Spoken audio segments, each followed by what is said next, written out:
लोग के आज भी खड़े हुए नजर आएंगे। आस्था रखे रहना है, आधे बुक हो गए इन्हीं लेवल्स के आसपास मुनाफा। कितनी और तेजी आईटीसी में नजर आ रही है?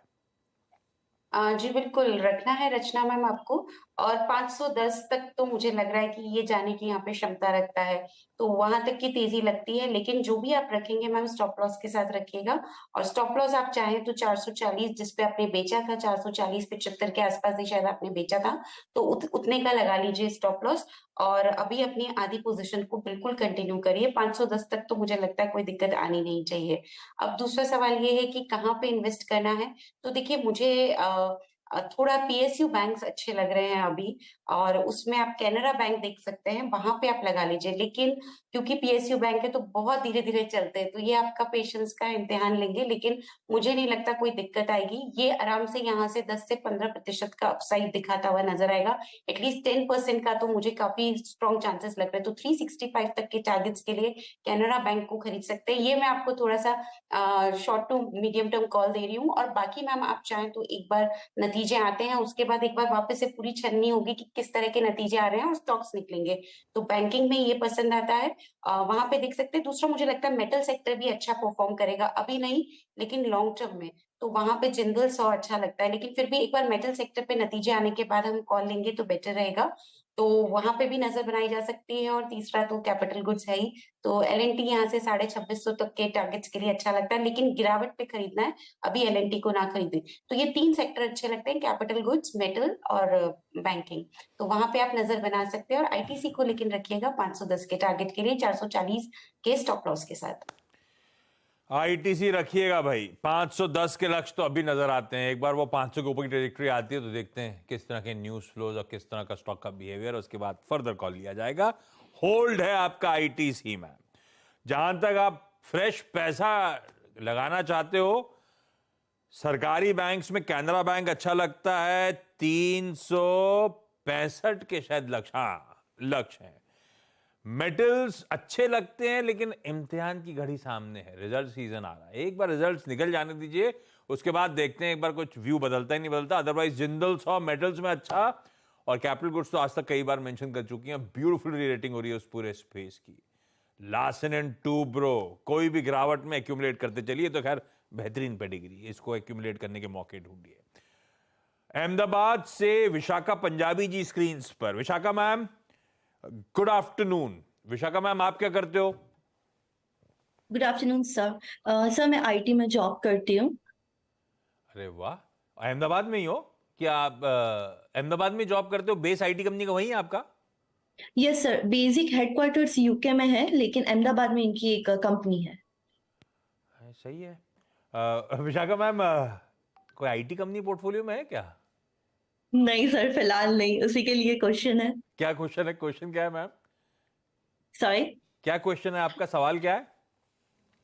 सर, मेरे पास अभी 5 लाख पड़े हैं और मेरा लॉन्ग टर्म का व्यू है। मैं कहाँ लगा सकती हूँ, कौन से सेक्टर में? कुछ सेक्टर्स है जिनमें मैं स्टडी कर रही हूँ, लेकिन मेरे को एक एक्सपर्ट सजेशन चाहिए कि मेरे को वो सेक्टर में जाना चाहिए नहीं जाना चाहिए। I am looking for ITC, HDFC bank, Reliance and IOC, और बहुत सारे हैं। तो I want Aastha ma'am's help कि कौन से सेक्टर में कितने टाइम तक इन्वेस्ट करूँ, कौन से लेवल से एंट्री लूँ।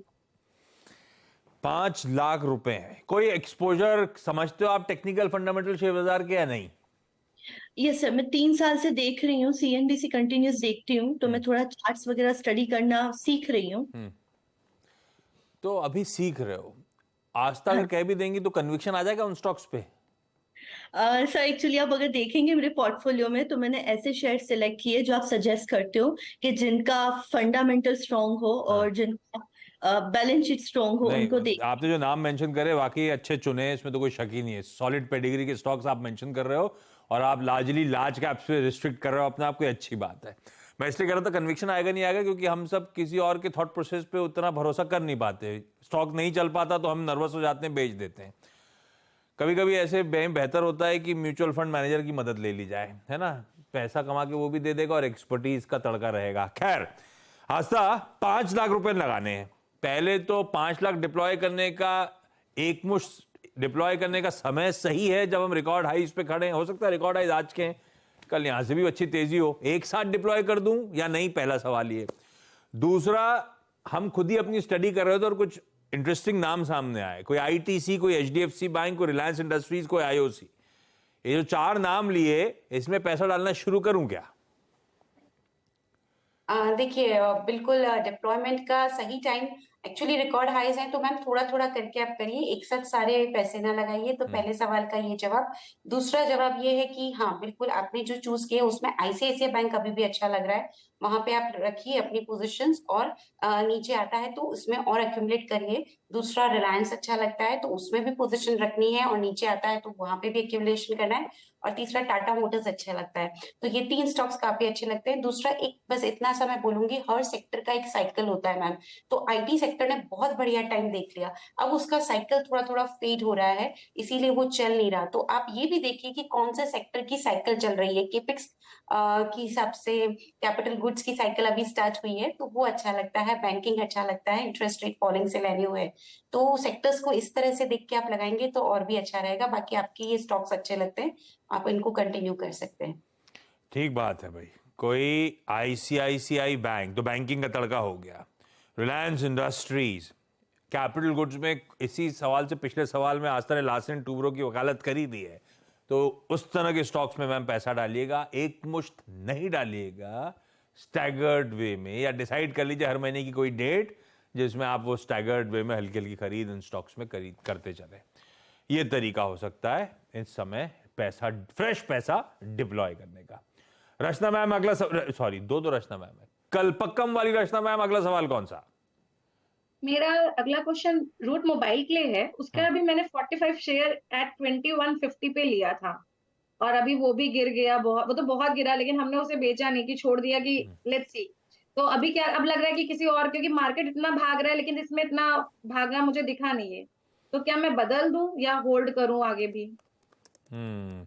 जैसे दोनों स्टॉक अपने अपने समय के सितारे थे भाई। एसआरएफ भी बहुत सॉलिड रेट हो रहा था, रूट मोबाइल का भी रेटिंग बहुत स्ट्रांग थी। रूट मोबाइल तो रिकवर भी अच्छा कर रहा है, ऐसा नहीं कि नहीं कर रहा है।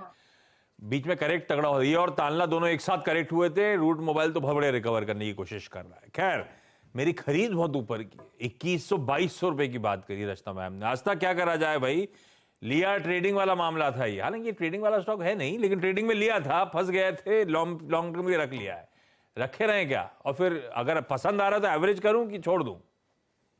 देखिए, एवरेज ना करें, एक बार रिजल्ट्स आने के बाद देखेंगे। लेकिन इसमें एक चीज़ का ध्यान रखिए, थोड़ा-सा लॉन्ग टर्म में ये एक दायरे में अटक गया है, 1000 नीचे में और ऊपर में 1800। कुछ महीनों से ये इसी दायरे में घूमे जा रहा है। तेज़ी पकड़नी होगी इसको तो 1800 के ऊपर निकलना ज़रूरी है।